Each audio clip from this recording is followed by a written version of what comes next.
Hey guys, welcome back to the channel. It's the Eradicator, and in this video we are going to talk about the derelicts in Star Citizen Alpha 3.16.1. It is the last major, so to speak, feature that was missing in the Star Citizen Alpha 3.16 branch, which actually is Star Citizen Alpha 3.16, 3.15.2, or maybe 3.15.3 now, because it's another sub patch of that mid patch. And this is something that was actually confirmed in the roadmap, that the devs are considering this patch 3.15.2 and 3.15.3, but for marketing purposes it is being renamed 3.16 because they want to be following up on the fact that they are renaming those patch with this order every quarter. Now that says a lot about the nature of this patch, and that's why I have not made any reviews of 3.16, simply because it's not a new patch. It's basically 3.15 that is just being revamped in with just a couple of extra additions.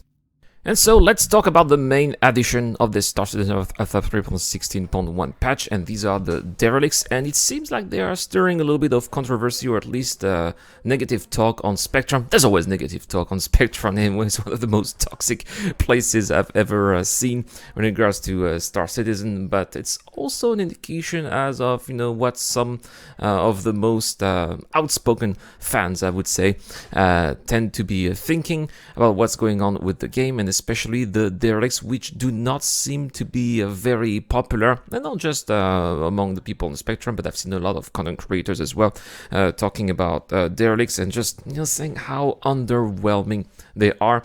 And so these are my thoughts on the derelicts. So first, I think that it's a shame that we only have the caterpillars. I think that it brings it's getting boring very quickly, because you're gonna think, oh, it's another caterpillar crash, and you're gonna find the same elements just scattered in a different way. So that's already a bummer in my opinion. I think that we're losing a little bit here when it comes to content with those derelicts, because the previous derelicts had a larger variety of ships crashed on the ground. We had, for example, not just the caterpillars, but we also had freelancers and starfarers.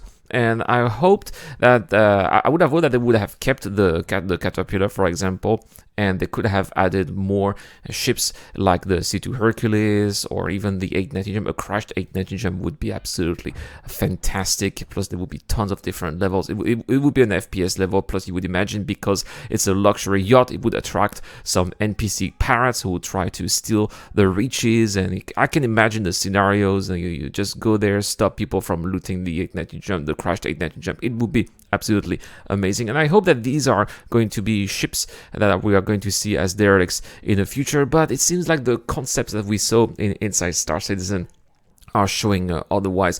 I was also quite disappointed with the concept that we've seen in Inside Star Citizen, where we were just being shown some concept art for gameplay that's not even been worked on. Like, we are seeing concept art from of crash ships in forests or in jungles. We don't even have any planets like those. I think that the first one we're gonna have is going to be Terra, but Terra is unfortunately years ahead from where we are now. And that doesn't really indicate that we are going to have a lot of extra content with these derelicts anytime soon, and I find that this is unfortunate. But now let's talk about gameplay when it regards to those derelicts. And again, here there's not that much gameplay, unfortunately, associated with those locations. Of course, people who are excited about puzzles or a type of Tomb Raider-like type of gameplay would be excited to climb around the different parts of the ship to find some little treasures, some rare loots, which again could be bought in shops, but it's always nice to have those loots, those pieces of armor for free. That's obviously something nobody would would argue against. But nevertheless, it feels a little bit lackluster. There aren't a lot of trip mines. I have almost never, if not never, encountered any hostiles NPCs, despite this being advertised in the patch notes. and you can only get there with those, I mean, you can only have the markers if you were taking some of the missions that are available in the Moby Glass, where you have to pick up some boxes, and eventually, you know, you want to do a little bit of exploration first, and then take the boxes. But that's basically it. Speaking of those missions, they still pay pretty much the same 11,000 alpha UEC. It's not that exciting. You cannot directly quantum travel to them. You have to fly a long time, so they're also time consuming. And last but not least, there is no reputation associated with those missions, so that there isn't much intense incentive to take these missions, unfortunately, as there's no sense of progression. And I think that really here CIG did miss the mark when it comes to those derelicts and the gameplay associated with it. Now again, as we are often being told, it's tier 0, but how long is tier 0 going to be happening? We've had tier 0 gameplay for years now in Star Citizen, so what tells us that this is not going to be the case again here for these derelicts? I'm not really that optimistic and not really that hyped when it comes to the derelicts in Star Citizen of 3.16.1, unfortunately. I wish that at least the reputation system would have been played a role here, with some of the easiest mission having less trip miles and paying less, and some of the most difficult missions having lots of trip miles and lots of NPCs around those derelicts. I hope that this is the direction we're going to take. I've already made a video talking about that a couple of weeks ago, and I again repeat my statement. I really hope that this is something CIG are considering and that we're going to get in the future. Anyway guys, that's all for this quick video on derelicts in Star Citizen of 3.16.1. Not really a big fan of them. Again, I don't really think it's the fault. Some people have been saying that it's the fault of the developers at Montreal. I think that this is nonsense. It's not their fault. They've tried their best, and it's not the core of their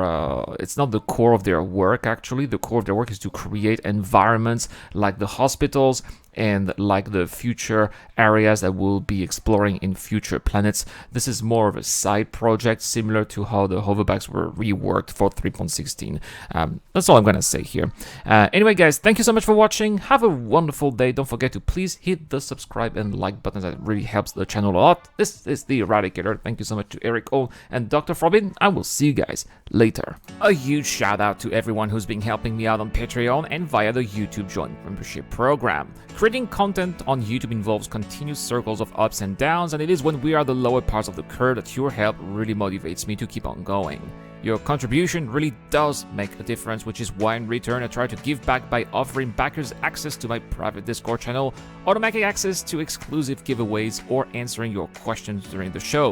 You can help me out with as little as $1 a month, and any help is greatly appreciated. Thank you very much for watching again. This is the Eradicator. I'll see you guys later.